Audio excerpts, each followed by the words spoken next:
Hey guys, welcome back.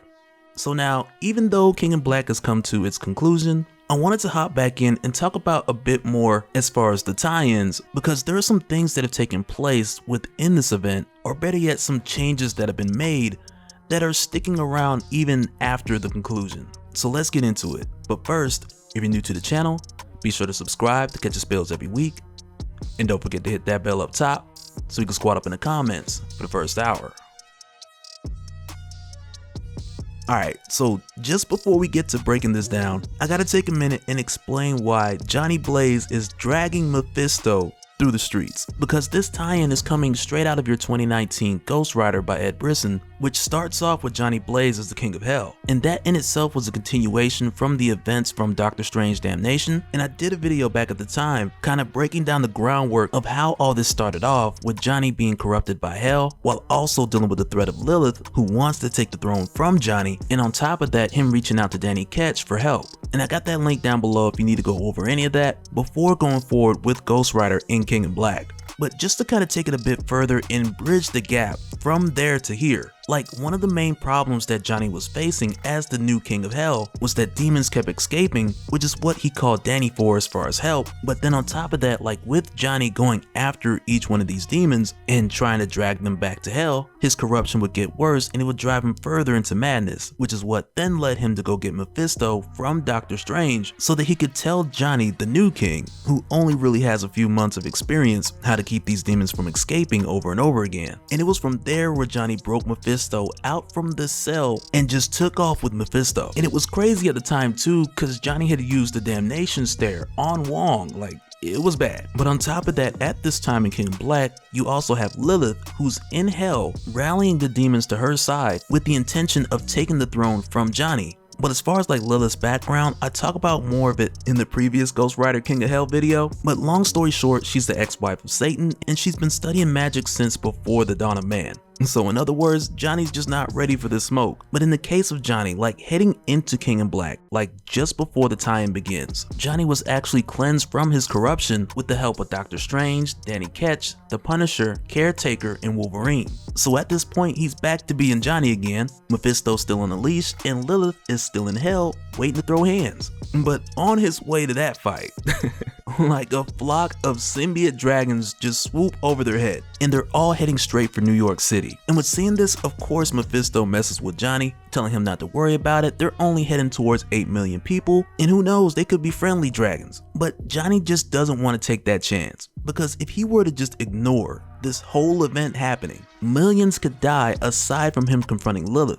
And because of that, he has to get involved, even though he's not really sure what he's dealing with. But while he's trying to figure out his initial dragon encounter, the war for hell has already started to come for him, with a number of demons who have left from hell siding with Lilith, who already have Johnny in their sights. But at this point, Johnny's kind of got his hands full, and Mephisto, who is spooked, he is yelling at Johnny like, "Hey Dragon Slayer, I hope you got this thing figured out, because we got a lot more coming." And he's not wrong, because there's a swarm of dragons right behind him. But with Johnny feeling this dragon and feeling it has like the same texture as like Venom, like he immediately recognizes that he's dealing with a symbiote. And because of that, the first thing he tries is Hellfire, which doesn't go too well, and mainly because, like we had seen before, these symbiotes don't have the same response to fire, because the earlier symbiotes had the scars of their progenitor, which made them way more vulnerable to fire and sound, which is why at the time Knull acknowledged them as more of his flawed creations. But then for Johnny, with him realizing that Hellfire just wasn't doing the trick, he then goes for the damnation stare, and when he does it, it works, because with using it, it severed the dragon's connection from the others,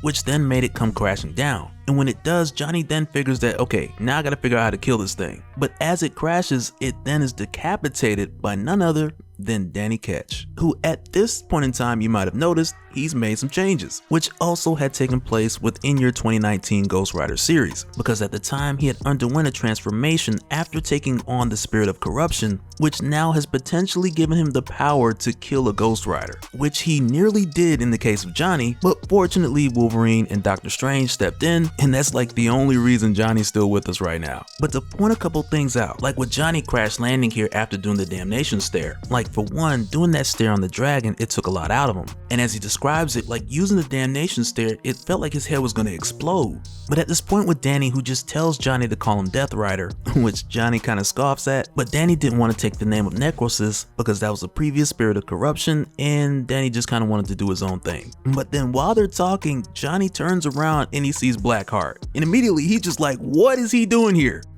Because prior to now, Blackheart was hunting down Danny, but at this point Blackheart just wants to end the war and keep Lilith from taking the throne of hell. And Danny vouches for him, telling Johnny to let Blackheart go because he has Stacy and Emma, who he's used as leverage to get Danny to cooperate. But with Blackheart, Caretaker, Johnny, and Danny here, Danny tells Johnny that he has a plan, but it's gonna involve Mephisto. And when he tells Johnny, Johnny turns around and he's like, oh where's Mephisto? Because as soon as they turn around, like, he was out of there.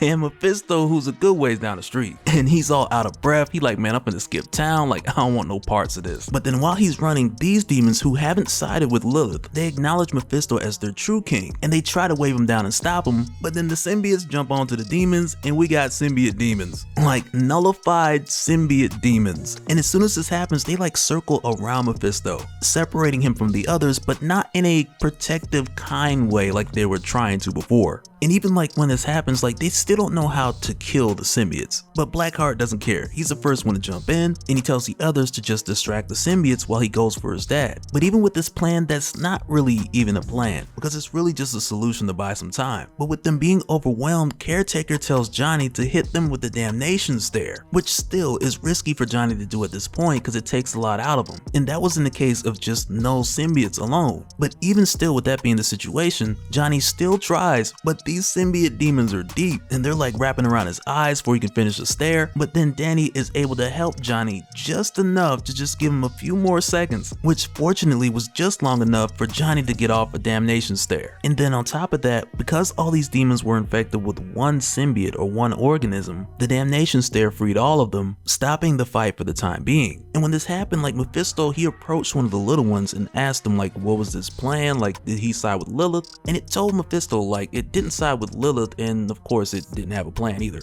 But Blackheart did have a plan, and he cuts the little guy's chest open, draws a symbol on his head, and Blackheart uses it as a sacrifice to open a gate heading back to hell. But just before Mephisto can descend down into his former realm, Johnny just wheels him back in like, hey bro, you ain't slick. But when he does, Caretaker tells Johnny that he has to let Mephisto go.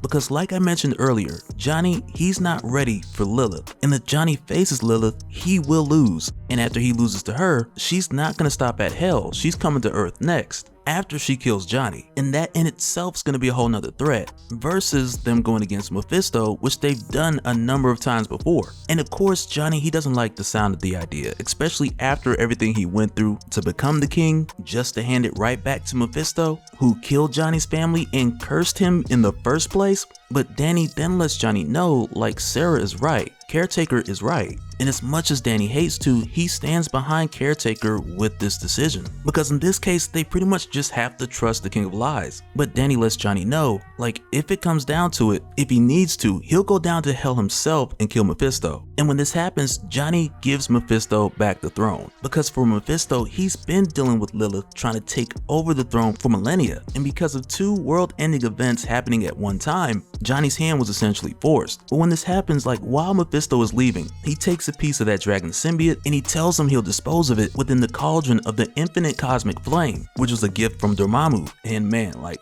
wait till we talk about that. But with Mephisto leaving, the crown on Johnny's head then extinguishes, and from there, him, Caretaker, and Danny, they go on to take on more of the symbiote dragons, facing the immediate threat with just the mindset of like, okay, we'll deal with Mephisto later. And so after this, like going into like your epilogue, we then see Blackheart with that piece of the symbiote asking Mephisto if he should take it to the cauldron of the infinite cosmic flame. And Mephisto was like, man, I was capping like crazy, ain't no such thing.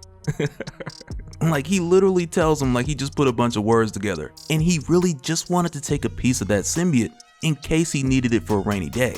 But with all of this happening, Mephisto is now the king of hell again, with him taking the win within King in Black and taking his throne back.